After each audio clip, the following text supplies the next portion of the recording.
ഇന്ന് ഞാൻ പറയാൻ പോകുന്നത് രസകരമായ ഒരു സംഭവമാണ് കേട്ടോ. അതായത് Kochi info park cyber police station നടന്നൊരു സംഭവമാണ്. ഒരു പെണ്ണ് ഇറങ്ങി തിരിച്ച പൊക്കേണ്ടതാണ് ഈ പൊക്കും. പ്രത്യേകിച്ച് ഞാനെന്ന് പറയുന്നത് എന്റെ മക്കള് കഴിഞ്ഞിട്ടുള്ള എനിക്ക് ആരും അവിടെ നീ പറയാ നീ ഒരു ഐഡിയ ഉണ്ടാക്കി വൃത്തിയോട് പറഞ്ഞു, അത് ഡിലീറ്റ് ചെയ്ത് എന്നിട്ടും പോലീസ് പൊക്കി. ഞാൻ ഇൻഫോ പാർക്ക് പോലീസ് സ്റ്റേഷനിൽ അത്രയും ഇത് പറയുന്നതാണ്. കാരണം എന്റെ ലോക്കൽ സ്റ്റേഷൻ അമ്പലമേട് പോലീസ് സ്റ്റേഷനാ. അവിടെ ഈ അന്വേഷണമൊക്കെ കണക്കാണ്. ഞാൻ എന്റെ കമ്മീഷണർക്ക് പരാതി കൊടുത്ത് ഞങ്ങൾക്ക് ഞാൻ ചോദിക്കട്ടെ എത്ര സ്ത്രീകളുണ്ടെന്നറിയോ യൂട്യൂബിന്റെ വരുമാനം കൊണ്ട് ജീവിക്കണത്. ഈ സ്വന്തം ഐ ഡി കൂടിയും ഫേക്ക് ഐ ഡി കൂടിയൊക്കെ ഈ യാതൊരു പരിചയമില്ലാത്ത ആൾക്കാർക്കെതിരെ വന്നിട്ട് തോന്നുംപടി അശ്ലീല കമന്റുകൾ, അനാവശ്യമായിട്ടുള്ള കമന്റുകൾ, അതുപോലെ തന്നെ വൾഗറായിട്ടുള്ള കമന്റുകളൊക്കെ എഴുതിയിട്ടിട്ട് പോകുന്ന ചില വിദ്വാൻമാരും വിരുദ്ധത്തിലുമുണ്ട്. അവർക്ക് വേണ്ടിയിട്ടാണ് ഈ വീഡിയോ. അതായത് Kochi info park cyber police സ്റ്റേഷനിൽ ഒരു യൂട്യൂബർ, ഒരു വനിത ഒരു പരാതി കൊടുത്തു.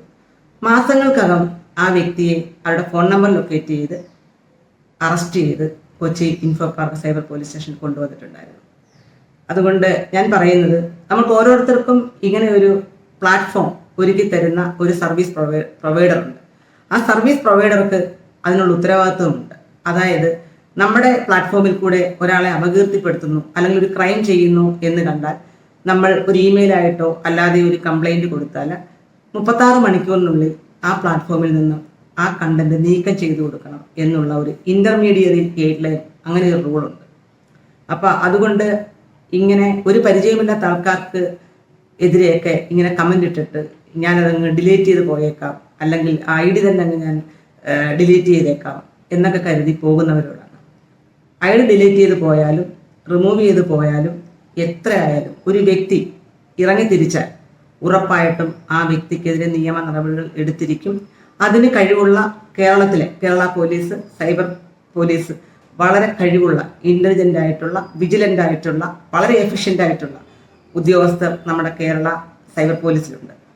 അപ്പം അതുകൊണ്ട് ഇനി ഒന്ന് ആലോചിച്ചിട്ട് മാത്രം മതി കേട്ടോ ഈ അശ്ലീല കമന്റുകളും അശ്ലീല പോസ്റ്റുകളും ഒക്കെ കൊണ്ടുവന്ന് ഏതെങ്കിലുമൊക്കെ ഒരു പരിചയമില്ലാത്ത ആൾക്കാരുടെയൊക്കെ ഈ വാട്സപ്പിലും ഫേസ്ബുക്കിലും ഒക്കെ പേസ്റ്റ് ചെയ്ത് വെച്ച് ഓടിപ്പോകുന്നത്.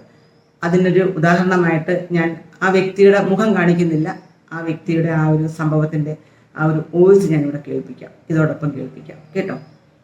ഈ പുള്ളി അവിടെ സമ്മതിച്ചിട്ടുണ്ട് വീഡിയോ എടുക്കാനും, പിന്നെ അതിൽ ഞാൻ മാപ്പ് പറഞ്ഞോളാന്ന് ഇവൻ സമ്മതിച്ചിട്ടുണ്ട്.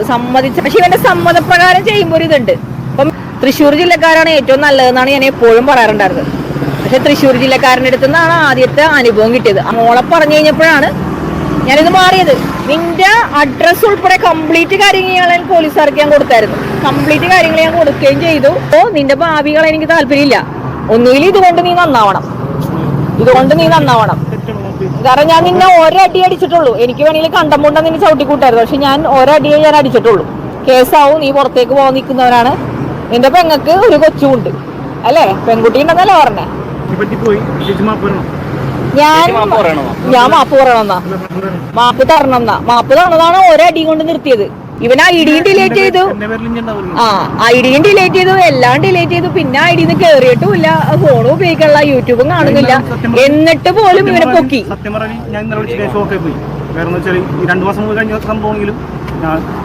1.5 മാസം കഴിഞ്ഞു. നീ വിചാരിച്ചതൊക്കെ കഴിഞ്ഞു, ഇനി അവസ്ഥയ്ക്ക് പോയിട്ടില്ല. നീ സമാധാനമായിട്ട് ഇരിക്കണായിരുന്നു. പൊക്കിയില്ലേ അല്ലേ?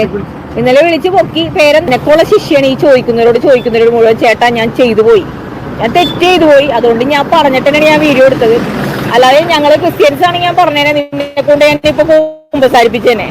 എല്ലാ സ്ത്രീകളോടും ഞാൻ പറയാറുണ്ട്, എല്ലാ സ്ത്രീകളും ഇങ്ങനെ മിണ്ടാതിരിക്കുമ്പോഴേ ഈ അമ്മമാരെന്ന് പറയുന്നത് ഫൈറ്റേഴ്സ് എന്നാണ്. മക്കളെ പറയുമ്പോൾ മിണ്ടാതിരുന്നു കഴിഞ്ഞാൽ അവരമ്മയെന്ന് ഞാൻ പറയത്തില്ല. മക്കളെ പറഞ്ഞു കഴിഞ്ഞാൽ കൊടുക്കണം തന്നെ ഞാൻ പറയത്തുള്ളൂ. ആ ഒരു അടിയാണ് ഞാൻ തന്നല്ലോ, ഒരൊറ്റ അടി ഞാൻ തന്നിട്ടുള്ളൂ. ഇത്രയും പവർ വന്നു കഴിഞ്ഞാൽ ഒരു അമ്മയായതുകൊണ്ട്. അല്ലെങ്കിൽ എനിക്ക് വക്കീലുണ്ടായിട്ട് കാര്യമൊന്നുമില്ലല്ലോ, വക്കീലുണ്ടായിട്ട് കാര്യമില്ല. സ്റ്റേഷനിൽ ചെയ്ത് ആ ചേച്ചിന്റെ കരണം നോക്കി ഒരെണ്ണം തന്ന്, ചിലപ്പോ നിന്റെ അമ്മ അതിലും വലുത് ഒരെണ്ണം തരയിരിക്കും, അതും മേടിക്കാം. ഇല്ലെങ്കിൽ നീ ഏത് ജന്മത്ത് പോയാലും നിനക്ക് ഇതിന്റെ ശാപത്തിന്ന് പോലെ ഒരു പെറ്റ തള്ളേനീ പറയുന്നേ. അവിടെ നീ പറയാ നീ ഒരു ഐഡിയ ഉണ്ടാക്കി വൃത്തിയോട് പറഞ്ഞു, അത് ഡിലീറ്റ് ചെയ്ത് എന്നിട്ടും പോലീസ് പൊക്കി. ഞാൻ ഇൻഫോ പാർക്ക് പോലീസ് സ്റ്റേഷനിൽ അത്രയും ഇത് പറയുന്നതാണ്. കാരണം എന്റെ ലോക്കൽ സ്റ്റേഷൻ അമ്പലമേട് പോലീസ് സ്റ്റേഷനാ. അവിടെ ഈ അന്വേഷണമൊക്കെ കണക്കാണ്. ഞാൻ എന്റെ കമ്മീഷണർക്ക് പരാതി കൊടുത്ത് ഞങ്ങൾക്ക് ഞാൻ ചോദിക്കട്ടെ, എത്ര സ്ത്രീകളുണ്ടെന്നറിയോ യൂട്യൂബിന്റെ വരുമാനം കൊണ്ട് ജീവിക്കണത്? ഞാൻ ആ പോലീസ് സ്റ്റേഷനിൽ എഴുതി ഞാൻ പറഞ്ഞു, സാറേ ഒന്നുമില്ല FIR എഴുതി കേസ് ആക്കണം, ഇല്ലെങ്കിൽ ഇവൻ പറയുന്ന മാപ്പപേക്ഷ ഞാൻ പബ്ലിക്കായിട്ട് ഇടും. അതിനവൻ സമ്മതമാണോ? ഓക്കെ. നിന്നെ തല്ലിയത് ഞാൻ വീഡിയോ എടുത്താ? ഇല്ല, ഞാൻ എടുത്തില്ല. അത് ആ മാന്യത ഞാൻ നിനക്ക് തന്ന്. നീ എവിടെയൊക്കെ എന്തൊക്കെ ചെയ്തു? ആ അക്കൗണ്ട് പിന്നെ യൂസ് ചെയ്തില്ല, ആ അക്കൗണ്ട് ഡിലീറ്റ് ചെയ്തോടി, എന്തൊക്കെ ചെയ്തു? എന്നിട്ട് പൊക്കിയില്ലേ? ഒരു പെണ്ണ് ഇറങ്ങി തിരിച്ച പൊക്കേണ്ടതാണ് ഈ പൊക്കും. പ്രത്യേകിച്ച് ഞാനെന്ന് പറയുന്നത് എന്റെ മക്കള് കഴിഞ്ഞിട്ടുള്ള എനിക്ക് ആരും എന്താ അറിയോ, നിന്നെ പോലുള്ള നാറികൾക്ക് ഉണ്ടാവണം. ചേച്ചി ആദ്യമായിട്ട് കോടതിയിൽ ഇങ്ങനെ കുറെ കേസുകൾ നടക്കുന്നുണ്ട്. കോടതിയിൽ ആദ്യമായിട്ട് നമുക്ക് ടെൻഷൻ ഉണ്ട്. രണ്ടാമത്തെ ദിവസം അത് ഉണ്ടാവില്ല, മൂന്നാമത്തെ ദിവസം അത് ഉണ്ടാവില്ല. ജയിലിൽ പോയി കിടക്കുമ്പോൾ നീ ഒരു ക്രിമിനലായിട്ട് തിരിച്ചു വരുള്ളൂ. നന്നായി വന്നൊരു ഭയങ്കര കുറവാ.